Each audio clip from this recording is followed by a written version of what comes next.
समादरणीय भक्तवृन्द, हार्दिक नमन। सधैँ जस्तै आज पनि यहाँहरूका समक्षमा श्री स्वस्थानी व्रत कथालाई लिएर हामीहरू उपस्थित भइसकेका छौँ। आउनुहोस् 18औं अध्यायलाई श्रवण गर्नुभन्दा पूर्व पुष्पाञ्जली गरौँ। हरि ओम यं ब्रह्मा वरुणेन्द्र रुद्रमरुतः स्तुन्वन्ति दिव्यैस्तवैर् वेदैः साङ्गपदक्रमोपनिषदैर्गायन्ति यं सामगाः ध्यानावस्थिततद्गतेन मनसा पश्यन्ति यं योगिनो यस्यान्तं न विदुः सुरासुरगणा देवाय तस्मै नमः। श्रीमाच्चन्दनचर्चितोज्ज्वलवपु शुक्लाम्बरा मल्लिका मालालङ्कृतकुण्डला प्रविलसन्मुक्तावली शोभिता सर्वज्ञाननिदानपुस्तकधरा रुद्राक्षमालाकरा वाग्देवी वदनाम्बुजे वसतु मे त्रैलोक्यमाता चिरम्। मूकं करोति वाचालं पङ्गुं लङ्घयते गिरिं यत्कृपातमहं वन्दे परमानन्दमाधवम्। नमो भगवते तस्मै व्यासायामिततेजसे यस्य प्रसादाद् वक्ष्यामि नारायणकथामिमाम्। नारायणं नमस्कृत्य नरं चैव नरोत्तमं देवीं सरस्वतीं व्यासं ततो जयमुदीरयेत्। श्री स्वस्थानी परमेश्वर्यै नमो नमः। अथ अष्टादशोऽध्यायः। श्री स्वस्थानी व्रतकथाको 18औं अध्यायमा कुमारजीले आज्ञा गर्नुहुन्छ, हे अगस्त्य मुनि। त्यसपछि महादेवले विष्णुलाई बिदा दिएर जालन्धरसँग युद्ध गर्न लाग्नुभयो। महादेव र जालन्धरको भयङ्कर प्रकारको सङ्ग्राम भयो। वृन्दाको पतिव्रता धर्म विष्णुले हरण गरिसकेका हुनाले जालन्धर शक्ति क्षीण भएर महादेवसँग युद्ध गर्न नसकेर आकाशमा गएर माया युद्ध गर्न लाग्यो। महादेव पनि आकाशमै गएर युद्ध गर्न लाग्नुभयो। त्यसपछि जालन्धरको शक्ति क्षीण भएको जानेर विष्णुले वृन्दाको सत्य डगाइसकेछन् भन्ने ठानेर तेजिलो त्रिशूल लिएर तिनै नेत्रबाट अग्निको ज्वाला निकाल्दै क्रोधपूर्वक जालन्धरको छातीमा प्रहार गर्नुभयो। त्यस्तो त्रिशूलको चोटले जालन्धर मरेको अन्तपुरको चोकमा ठुलो शब्द गरेर पछारियो। जालन्धरको मृत्यु भयो। त्यो चर्को शब्द के को हो भनेर वृन्दाले हेर्न जाँदा त आफ्नै स्वामी जालन्धर मरेको देखेर अनेक प्रकारले विलाप गर्दै रुन लागिन्। हे स्वामी, मलाई यस्तो अवस्थामा एक्लै पारेर कहाँ जानुभयो? पापिष्ठ विष्णुले छल गर्दा हजुरको यो गति भयो र मेरो यो अवस्था भयो। तपाईँ बिना मैले प्राण राख्न सक्दिनँ। हजुर जहाँ जानुभयो म पनि उहीँ जान्छु भन्दै केश फिजाएर विष्णुका मुखमा हेरेर भन्न लागिन्, हे पापिष्ठ विष्णु, तिमीले छलेर मेरो पतिव्रता धर्मलाई नष्ट गरिदिनाले मेरा स्वामीको यो गति भयो। अब म तिमीलाई श्राप दिन्छु। पहिलो झार हुनु परोस्, दोस्रो घाँस हुनु परोस्, तेस्रो कल्पवृक्ष भएर रहनु परोस्, चौथो चाहिँ ढुङ्गा भएर रहनु परोस्। यति प्रकारका 4 थोक श्राप दिए भनेर स्वामीसँग सती गएर वृन्दाले आफ्नो देहलाई त्याग गरिन्। हे अगस्त्य मुनि, पतिव्रताको श्राप विष्णुलाई के भयो लाग्यो र? झार हुनु परोस् भनेकोमा तुलसी भएर रहनु पर्यो, घाँस हुनु परोस् भनेकोमा कुश भएर रहनु पर्यो, कल्पवृक्ष हुनु परोस् भनेकोमा पिपल भएर रहनु पर्यो, ढुङ्गा हुनु परोस् भनेकोमा शालिग्राम भएर रहनु पर्यो। त्यसैले तुलसी, कुश, पिपल र शालिग्राम भगवान नारायणका रूप हुन् भनेर सबैले पूजा गरेको कारण पनि यही हो। हे मुनि, पतिव्रता धर्म भनेको ठुलो धर्म हो। त्यसपछि वृन्दाको श्रापलाई मोक्ष गर्न पृथ्वी तलमा जान्छु भनेर विष्णु भगवान पृथ्वीमा शालिग्राम, तुलसी, कुश र पिपल भएर रहनुभयो। हे अगस्त्य मुनि, ढुङ्गा हुनु परोस् भन्ने वृन्दाको श्रापले भगवान नारायण विष्णु आफ्ना कुनै अंशले शाली नदीको बगरमा आएर शिला भएर रहनुभयो। तिनै शिलालाई मानिसहरूले शालिग्राम भन्दछन्। हे अगस्त्य मुनि, जो जन सधैँ शालिग्राम रूप नारायणको श्रद्धा र भक्तिपूर्वक पूजा गर्ने गर्दछन् अनि निरन्तर ओम नमो भगवते वासुदेवाय यो 12 अक्षरको मन्त्र अथवा ओम वासुदेवाय नमः यो 8 अक्षरको मन्त्र जपिरहन्छन्। यस्ता प्रकारले त्यो मन्त्रलाई जपिरहने व्यक्ति अथवा एक दिनको 108 पल्ट बिहान बिहान जसले यो मन्त्रलाई जप्ने गर्छन् त्यस्ताले मरेपछि यमलोक अथवा यमराजका दूतहरूलाई देख्दैनन्, किनकि ती भक्तहरू सरासर विष्णुलोकमा जान्छन् अथवा मरिसके पछाडि मुक्ति चाहनेहरूले चक्र बनेको शालिग्राम शिला चक्रमा दिनहुँ ओम वासुदेवाय नमः भन्दै भन्दै चन्दन र फूलले विष्णुको पूजा गर्नु, किनकि त्यो शिला चक्रमा सारा पापलाई नाश गर्ने, नित्य पूजा गर्नेहरूलाई पुण्य दिने, मरिसकेपछि मुक्ति दिलाउने त्यो शालिग्राम शिला त्यस्ता शक्ति सम्पन्न भगवान विष्णुको वासस्थान हो। शालिग्राम शिलाको चक्रमा जो जन प्रतिदिन पूजा गर्ने गर्छ त्यसले प्रत्येक दिन 1000 राजस्व यज्ञ गर्यो भन्ने ठान्नु पर्दछ। ती जान्न योग्य अविनाशी परब्रह्म विष्णुलाई नित्य नमस्कार गर्दा जो पुण्यको प्राप्ति हुन्छ मनुष्यहरूलाई त्यही पुण्य शालिग्राम शिलाको नित्य पूजा गर्नाले पनि प्राप्त हुन्छ। त्यस्तै ठुल्ठुला काठमा आगो रहन्छ, जस्तै ठुला ठुला काठहरूमा आगो रहन्छ र कुनै मौकामा उसको शक्ति प्रकट हुन्छ, त्यस्तै प्रकारले हरि भगवान सर्वव्यापी हुनुहुन्छ र पनि शालिग्राममा उहाँको शक्ति प्रकाश के हुन्छ, प्रकट हुन्छ। हे अगस्त्य मुनि, जसले ठुला ठुला पाप गरेका छन्, जसलाई शुभ कर्मको अनुष्ठान गर्ने अधिकार छैन, त्यस्ताले पनि शालिग्रामको पूजा गर्ने गरे भने ती जनहरू कहिल्यै नरक जानु पर्दैन। विष्णु भगवान लक्ष्मीमा रमण गर्दा पनि त्यति प्रमोदित हुनुहुन्न अनि आफ्नो पूर्व वैकुण्ठमा रहँदा पनि त्यति रमाउनुहुन्न जति शालिग्राम शिला चक्रमा सदा उहाँ रमाउनुहुन्छ। जुन व्यक्तिले शालिग्राम शिलामा बनेको चक्रमा हरिको पूजा गर्छ, मानव उसले अग्निहोत्रीको आचरण गर्दै सागर पर्यन्तको भूमिदान गर्यो भन्ने ठाने हुन्छ। मनुष्यले एकैपल्ट पनि शालिग्राम शिलाको पूजा गर्छ भने त्यसका सबै पापहरू जसरी सूर्योदय भइसकेपछि अन्धकार नाश हुन्छ त्यसरी नै नाश भएर जान्छन्। हे अगस्त्य मुनि, जसले शालिग्राममा बनेका 12वटा शिलाचक्रको विधिपूर्वक पूजा गरेको छ, अब म तिमीलाई त्यसको प्रभाव बताउँछु। मन लगाएर सुन। सुवर्ण यस्ता प्रकारले निर्मित कमलहरूद्वारा 12 कल्प पर्यन्त 12 कोटी शिवलिङ्गको पूजा गर्नाले जस्तो प्रकारको फल मिल्दछ त्यो फल 12वटा शालिग्राम शिलाको पूजा गर्नाले एकै दिनमा मिल्छ।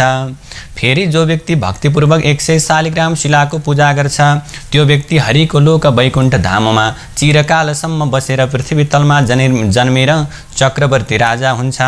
काम क्रोध लोभले व्याप्त भएको जो कोही सज्जनले पनि शालिग्राम शिलाको पूजा गर्यो भने त्यसका प्रभावले त्यो पनि हरिको लोक वैकुण्ठ धाममा जान्छ। जो मनुष्य सधैँ शालिग्राममा गोविन्दको पूजा गर्दछ त्यो त्यस्तो प्रकारको जन निश्चय नै प्रलय नभएसम्म अधोगतिमा प्राप्त हुँदैन। मनुष्यहरू बिना तीर्थ, बिना दान, बिना यज्ञ, बिना बुद्धि पनि शालिग्राम शिलाको पूजा गर्ने गर्नाले मनुष्यहरू मुक्तिमा प्राप्त हुन्छन्।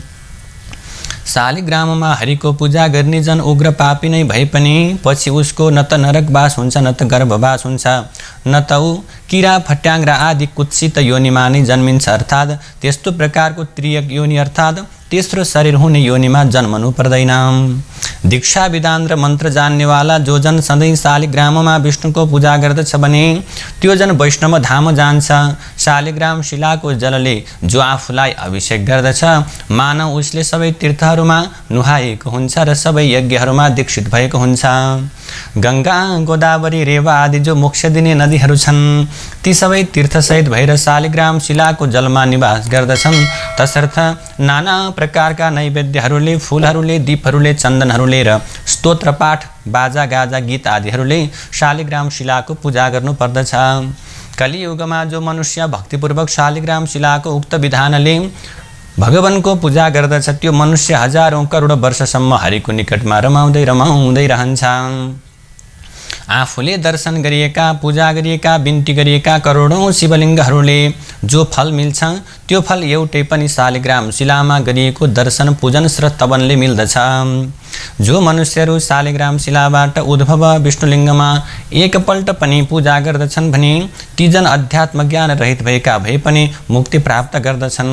शालिग्राम शिलारूपी केशव भगवान जहाँ रहनुहुन्छ त्यही यक्ष देवता सिद्ध र 14 भुवन रहन्छन्। जो मनुष्य शालिग्राम शिलाको अगाडि रहेर पितृहरूको श्राद्ध गर्दछन् त्यसका पितृहरू तृप्त भएर 100 कल्पसम्म स्वर्गमा निवास गर्दछन्। जो मनुष्य नित्य प्रति शालिग्राम शिलाको जल पिउँछन् त्यस्ताले हजारौं पल्ट पञ्चगव्य आचमन गर्नाले के प्रयोजन, अर्थात् केही प्रयोजन छैन। जुन ठाउँमा शालिग्राम शिला रहन्छ त्यहाँबाट चारैतिर 3 योजन अर्थात् 12 कोससम्म त्यो स्थान तीर्थ समान मानिन्छ। त्यहाँ गरिएको दान होम सबै करोड गुणा अधिक फलदायक हुन्छ। शालिग्राम शिलाको जल एवं गोमती चक्रको जल यी दुवै जल मिलाएर जो मनुष्य हरेक दिन पिउँछ र शरीरमा छर्कन्छ त्यसको शरीर नै चक्रले चिन्हित भएको जस्तै हुन्छ, यसमा कुनै संशय छैन। जो चक्र संसारमा गुप्त रहन्छ त्यो चक्र यमलोकका धर्मराजलाई छोडेर अरू कसैले पनि देख्दैन।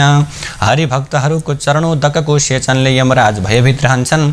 यसै कारणले वैष्णवहरूको उत्तम घरमा जान आफ्ना दूतहरूलाई निषेध गरेका छन्। जो कोही नदीहरू सोझै समुद्रमा मिल्नेवाला छैनन् माघसम्म तिनमा स्नान गर्नाले त्रिरात्रको व्रतको फल मिल्दछ। सोझै समुद्रमै मिसिने नदीहरूमा स्नान गर्नाले एक पक्षे व्रतको फल मिल्दछ। समुद्रमै स्नान गर्नाले 1 महिने व्रतको फल मिल्दछ। गोदावरीमा स्नान गर्नाले 6 महिना व्रत गरेको फल मिल्दछ। गंगामा स्नान गर्नाले 1 वर्ष व्रत गरेको फल मिल्छ। तर शालिग्राम शिलारूपी भगवानको चरणोदकले स्नान गर्नाले 12 वर्ष व्रत बसेको फल मिल्छ। यदि माघ महिनामा स्नानका लागि शालिग्रामको पवित्र जल मिल्यो भने करोडौं तीर्थको सेवाले केही प्रयोजन छैन।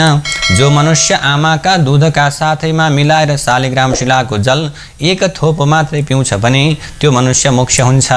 शालिग्राम शिलाको नजिकको 1 कोश वरिपरिको भूमिमा किरो पनि जन्मियो भने अथवा किरो पनि मर्यो भने त्यो पक्कै पनि के हुनेछ, मुक्ति हुनेछ, वैकुण्ठ लोकमा जान्छ। जो मनुष्य शालिग्राम शिलाको उत्तम चक्रलाई दान गर्छ उसले पर्वत अनि जंगल सहितको भूमण्डलको दान गरी बराबरको फललाई प्राप्त गर्दछ। जो जन शालिग्राम शिलाको मोल लगाउँछ, बेच्छ अथवा बेच्ने राय दिन्छ अथवा जो मनुष्य उसको जाँचबुझ गर्छ ती सबैलाई नकारात्मक प्रकारको प्रभाव हुन थाल्दछ। त्यसैले शालिग्राम शिलाको कहिल्यै पनि किन र बेच गर्नु हुँदैन। किन्नु र बेच्नु गर्ने काम राम्रो होइन, किनभने शालिग्रामलाई मूल्यमा तौलिन कहिल्यै पनि सकिँदैन। पापसँग डराउने मान्छेहरूले सधैँभरि सारा पापलाई नाश गर्ने वासुदेव भगवानको स्मरण गर्नुपर्दछ। इन्द्रियलाई दमनपूर्वक घोर जङ्गलमा तपस्या गर्नाले मनुष्यले जुन फल पाउँछ अथवा प्राप्त गर्दछ त्यो फल गरुडध्वज विष्णुको स्मरण गर्नाले भगवान विष्णुलाई सम्झिनाले मात्रै प्राप्त गर्न सक्छ। अज्ञानले वशीभूत भएर जानी जानी धेरै प्रकारको पाप गर्ने मनुष्यले पनि सारा पाप हर्ने हरिलाई सम्झेर नमस्कार गर्यो भने त्यो जन नरकमा जानु पर्दैन। पृथ्वीमा जति तीर्थ छन् अनि जति प्रकारका पुण्य स्थानहरू छन् विष्णुको नाम कीर्तनले नै ती सबैमा गरिएको पुण्यफल प्राप्ति हुन्छ। सारंग धनुर्धारी शरणागत वत्सल विष्णु भगवानको शरणमा जो व्यक्ति पर्दछन् तिनीहरूले न यमराजलाई देख्नुपर्छ न त तिनीहरू नरक नै जान्छन्। नारी जातिहरू त धोका दिएर यस्ता प्रकारले अथवा त्यो प्रकारले खराब प्रकारको कर्म गरेको हुनाले शिलालाई कसैले नछुने पनि गर्दछन्, पूजा नगर्ने पनि गर्दछन्। तर प्रभु शालिग्रामको धोएको जल अथवा त्यो चोबेको जलले सामान्य अभिषेक गर्दा मात्रै पनि भगवान विष्णु प्रसन्न हुनुहुन्छ। त्यसैले विष्णुको चरणोदक मानेर ओम नमो भगवते वासुदेवाय भन्दै आचमन गरेर शिरमा छर्कने गरे पनि अथवा प्रत्येक एकादशीको व्रत बस्ने गरे पनि 12 महिनामा आउने त्यस पूर्णिमाको र मलमासमा पर्ने मलमासकै पूर्णिमाको कथा सुन्ने गरे पनि शालिग्राम शिलाको पूजा गरे बराबरको पुण्यको फलको प्राप्ति हुन्छ। हे अगस्त्य मुनि, घाँस हुनु परोस् भन्ने सती वृन्दाको सरापले आफ्ना एक अंशले तुलसी भएका तुलसीका पातहरूले जो मनुष्य हरिको पूजा गर्दछ त्यो मनुष्यलाई पानीमाथि पानीमै रहेको कमलको पातलाई पानीले नभिजाए जस्तै गरेर कुनै पनि प्रकारको पापले छुन सक्दैन। 1 तोला सुन अथवा 4 तोला चाँदी दान गर्नाले जो फल प्राप्ति हुन्छ त्यो फल कुनै पनि एकादशीको दिनमा तुलसी पत्रले हरिभगवानको पूजा गर्दा प्राप्त हुन्छ। एकादशीका दिनमा तुलसी पत्रले पूजा गर्दा भगवान विष्णु जस्तो प्रसन्न हुनुहुन्छ त्यस्तो प्रसन्नता रत्न मणि वैदुर्य मणि अनि मुग आदिले पूजा गर्दा पनि भगवान प्रसन्न हुनुहुन्न। एकादशीको दिनमा जुन जनले तुलसीका मन्जरीहरूले केशव भगवानको पूजा गर्दछ त्यसले जन्मदेखि गरेका पापका घुरानहरू सबै बढार्दछ अनि जन्म जन्मान्तरका 10,000 वर्षदेखि गरी आएका आफ्ना सारा पापकन नष्ट गरिदिन्छ। सधैँ दर्शन गरिएकी, सधैँ स्पर्शन गरिएकी, सधैँ ध्यान गरिएकी, सधैँ कीर्तन गरिएकी, सधैँ बिन्ती गरिएकी, स्वयं रोपिएकी, स्वयं सेचिएकी, सधैँ पूजा गरिएकी र सधैँ ढोगिएकी तुलसी सदा कल्याणकारी रहन्छन्। यी उक्त 9 प्रकारले जो जन प्रतिदिन तुलसीको भक्ति गर्दछन् त्यस्ता जनहरू हजारौं करोड युगसम्म हरिको घर वैकुण्ठ धाममा वास गर्दछन्। हे अगस्त्य मुनि, रोपिएकी तुलसीले जति जरा फैलाउँछिन् त्यति 1000 युगसम्म रोप्नेको पुण्य फैलाउँछिन् अर्थात् बढाइदिन्छन्। हे अगस्त्य मुनि, जो जनद्वारा रोपिएको तुलसी जबसम्म आफ्ना हाँगा बिगा शाखा प्रशाखाहरू लिएर उनका बिया पुष्प र पत्रले पृथ्वी तलमा बढिरहन्छन् ती पुरुषका कुलमा जो जन्मिएका छन्, जो पछि जन्मिने छन् र जो बितिसके ती सबै जनको 2000 कल्प वर्षसम्म हरिको धाममा अर्थात् वैकुण्ठवासमा अथवा वैकुण्ठ धाममा वास हुन्छ।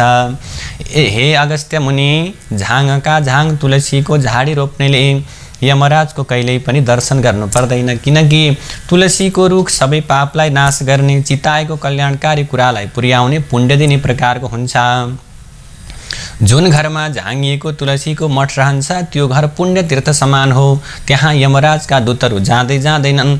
जो जन आफ्ना घरको आँगनमा तुलसी रोप्दछन् ती जन त्यस तुलसीको बोटमा जति बीज र तुलसी दल हुन्छन् अनि ती बीजका सन्तान दर्श सन्तान फैलिँदै चलिरहन्छन् त्यति 1000 वर्षसम्म स्वर्गमा बस्न पाउँछन्।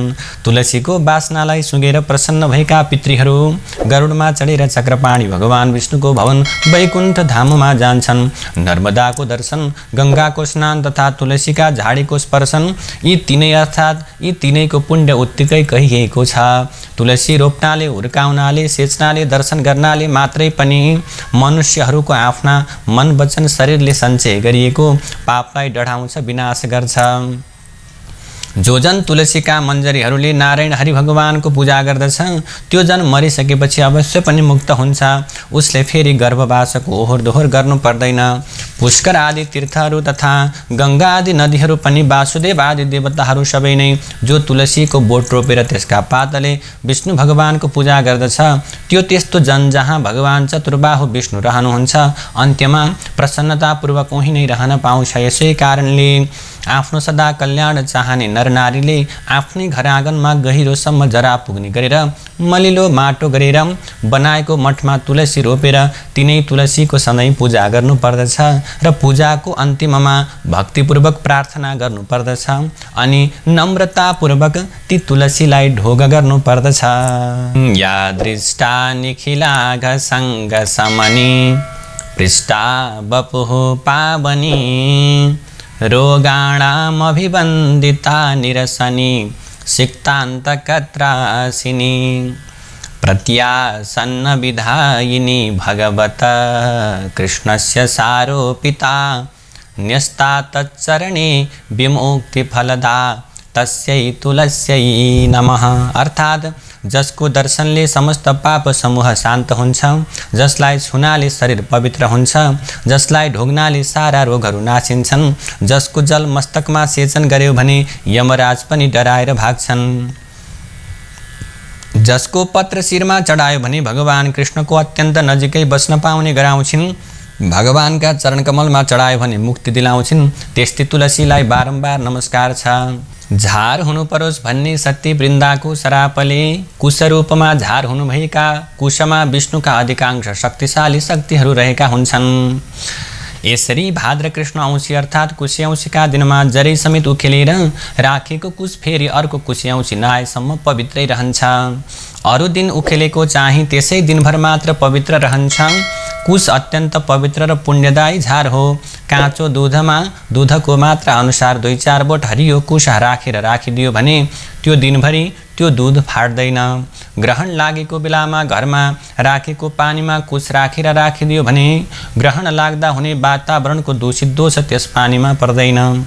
समस्त देव कार्यमा तथा समस्त पितृकार्यमा अनि वेद मन्त्र र चण्डी मन्त्र जस्ता पवित्र मन्त्रहरूले कुनै वस्तुलाई मन्त्रने कार्यमा एवं वेदका मन्त्रहरू पढेर गरिने समस्त संस्कार एवं हवन कार्यहरूमा अनि प्रतिज्ञा गर्ने काममा, दान गर्ने काममा, सङ्कल्प गर्ने काममा, दिएको दिए गरिने महादानहरूमा कुश नभई नै हुँदैन। तिल जौ जल यी 3 शक्तिसहितका ब्रह्मा विष्णु महेश स्वरूप 3 टुक्रा कुश हातमा लिएर गरिएको समर्पण कार्य उसैले वा उसका सन्तानले फर्कायो अथवा खोस्यो भने त्यस्तो खोज्ने जनको यस्ता प्रकारले नकारात्मक प्रभाव अथवा उसको शरीरमा नकारात्मक प्रभाव पर्छ, दुर्गति हुन्छ। कुश छोएर वा लिएर झुटो बोलेमा अथवा कुनै प्रकारको कसम खाएमा त्यस्तालाई पनि पाप लाग्छ। वेदका मन्त्रहरूले मन्त्रेको कुशले मात्रै पितृहरू भएको ठाउँमा पिण्ड पानीको सार तत्त्व र समाचार पुर्याउँछ। देवताहरूलाई हविको भाग दिलाउँछ। मन्त्रिएको वस्तुमा विष्णु शक्ति सम्पन्न गराउँछ, अर्थात् हरेक पवित्र कार्यलाई सुसम्पन्न पार्दछ। कुश चोबेको जललाई विष्णुको चरणोदक नै मानिन्छ। यसै कुशले जल छर्किएर अभिषेक पनि गरिन्छ। अशुद्ध कसैले छोइएर वा छोएर अशुद्ध भएको वस्तुलाई कुश जलले शुद्ध र पवित्र पारिन्छ। यसै कारणले सबैले कुशलाई साक्षात् विष्णु स्वरूप नै मान्दछन् र मान्नु पनि पर्छ। पहिलेका राजाहरूले देवी देवताको पूजाआजा चलाउन कुश समातेर दान गरेको भूमि पछि अर्कोले हडप्यो अथवा भोग गर्यो भने अथवा आफ्नो भूमिमा गाभ्यो भने त्यस्ताहरूलाई पनि 40 वर्षभित्रै नकारात्मक प्रभाव पर्दछ। तसर्थ कुशको अपमान गर्नु भनेको साक्षात् भगवान विष्णुको नै अपमान गर्नु जस्तै हुन्छ, किनकि प्रत्येक वनस्पतिमा सधैँ कुनै न कुनै गुण अवश्य रहेको हुन्छ। कुशमा साक्षात् विष्णु नै रहनु भएको हुन्छ। त्यसैले तिल जौ जलसहितको कुश पक्रेर सङ्कल्प गर्दा ओम माने सत्व रज तम मिलेको शक्ति ओम नै हरि अर्थात् विष्णु हो। तत् माने त्यो विष्णु नै सत्य अर्थात् सत्य हो। तसर्थ त्यो कुशरूप विष्णुलाई समातेर म यो सङ्कल्प गर्दैछु। त्यसरी सङ्कल्प गरेको वस्तु जो हडपन्छ त्यो अवश्य पनि नासिन्छ। सती वृन्दाको रुख हुनु परोस् भन्ने सत्य श्रापले गर्दा आफ्नो कुनै एक अंशले विष्णु भगवान पिपलको रुख हुनुभयो। तसर्थ पिपलको रुखलाई मान्छेहरूले साक्षात् विष्णु रूप जस्तै ठानेर नर वा नारी सबैले प्रयत्नपूर्वक प्रत्येक शनिश्चरबार मात्र पूजा गर्नु। जीवनमा सधैँ नसके पनि एकपल्ट त शनिबारको दिन पारेर यथाशक्ति पिपलको के गर्नु, प्रदक्षिणा गर्नु। पिपलको फल पाकेको महिनामा बन्ध्या नारीले यदि शनिबारको दिनलाई पारेर पिपलको रुख मुनि विधिपूर्वक राधा दामोदर अर्थात् लक्ष्मी नारायणको पूजा गरून् र राधा दामोदरको स्वरूप मानेर ब्राह्मण दम्पतिलाई श्रद्धा र भक्तिपूर्वक यथेष्ट भोजन गराएर दक्षिणा दिइसकेपछि नबोलिकन एकदमै मौनतापूर्वक आफू पनि भोजन गरून्।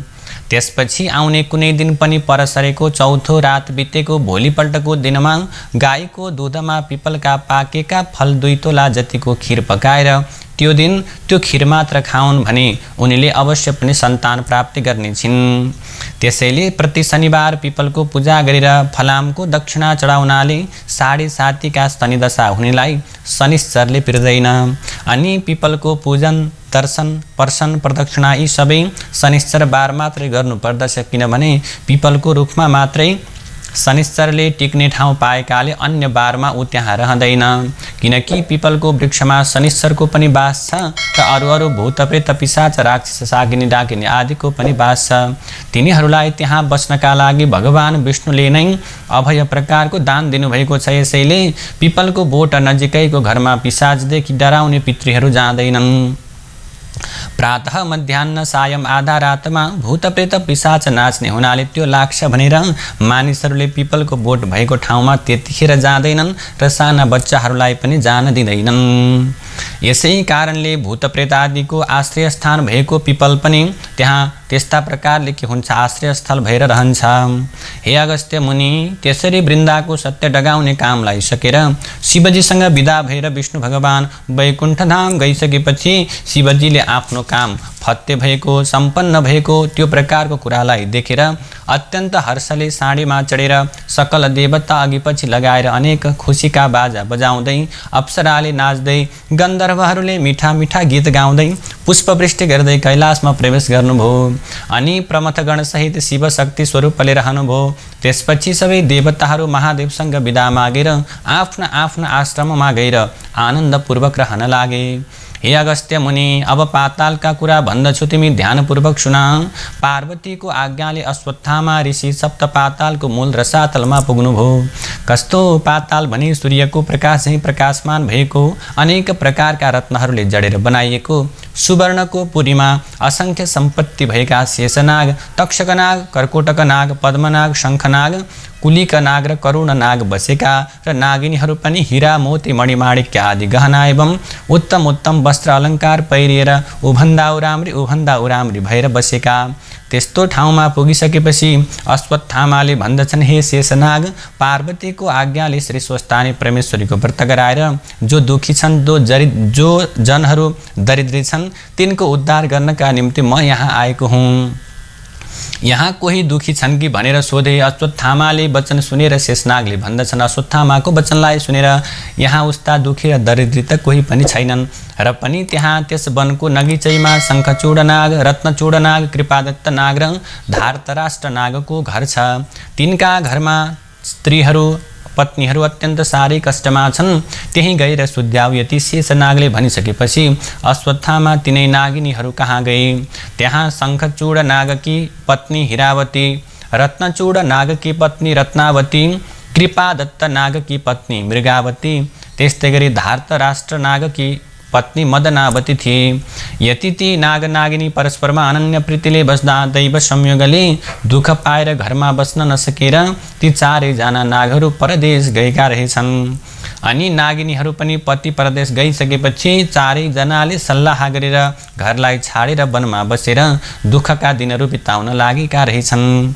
ती नागिनीहरू दुःखमा परे पनि महासत्यवादिनी थिए। नागहरू परदेश लागेको 12 वर्ष बित्दा पनि नागहरूले नागिनीहरूको र नागिनीहरूले नागहरूको केही समाचार पाउन सकेका थिएनन्। अश्वत्थामा ऋषि त्यस्ता दुःखका सिन्धुमा डुबिरहेका ती नागिनीहरूलाई हपार्दै उहीँ पुगे। ती नागिनीहरूले सुनेर को हपार्दछ भनेर गुफाबाट निस्केर हेर्दा अश्वत्थामा ऋषिलाई देखेर सोद्धछन्, हे ऋषिवर, आज हामी पापिनी दुखिनीका घरमा के कति कामले आउनुभयो।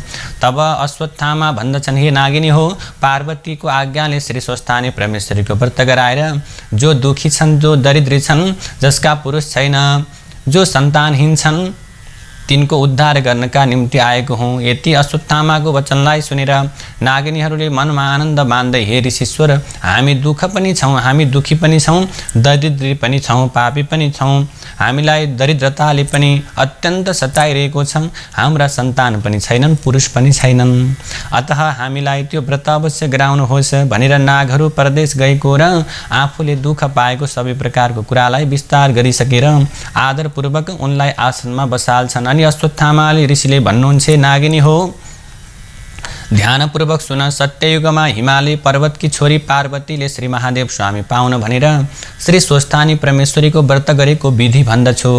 पौष शुक्ल पूर्णिमादेखि हातगोडाका नङलाई काटेर स्नान गरेर पवित्र भएर एक भक्त रहेर एकचित्त गरी मेरो फलानु कामना सिद्ध होस् भनेर नित्य मध्याह्न कालमा श्री स्वस्थानी परमेश्वरीको पूजा गर्नु र उनैको कथा भन्नु सुन्नु। माघ शुक्ल पूर्णिमाको दिनमा 108 रोटी, 108 अक्षता, 108 बेली पुष्प, 108 यज्ञसूत्र, 108 पान, 108 कुडका सुपारी, जौ, तिल, फलफुल आदि सबैले 108 सगुन समेत नाना उपचार तयार पारेर आरसीमा ओमकार लेखेर गङ्गा जलले स्नान गराउनु र श्रीखण्ड, रक्तचन्दन, सिन्दुर, अबिर, पुष्पमाला चढाएर धूपदीप, नैवेद्य, वस्त्र भेटी अर्पण गर्नु।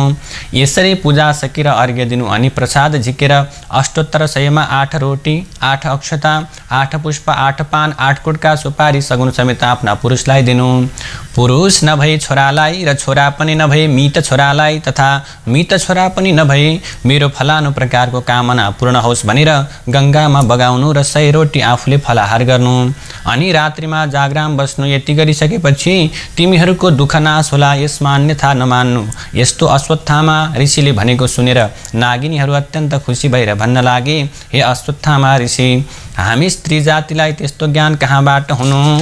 हजुर बसेर त्यो व्रत गराएर हामी अभागिनीहरूको उद्धार गरिदिनुहोस्। यति भनेर ऋषिलाई सम्मानपूर्वक घरमा लगेर बसाइराखे। त्यसपछि पौष शुक्ल पूर्णिमाको दिन आयो र विधिपूर्वक व्रत आरम्भ गराएर महिना दिन पुगिसकेपछि माघ शुक्ल पूर्णिमाको दिनमा समस्त सामग्री तयार गराई स्वस्थानी परमेश्वरीको पूजा गराए। पूजा सकिएपछि अश्वत्थामा ऋषिले भन्दछन्, हे नागिनी हो, अब अर्घ्य दिएर जप पाठ ध्यान स्तुति बिन्ती गर।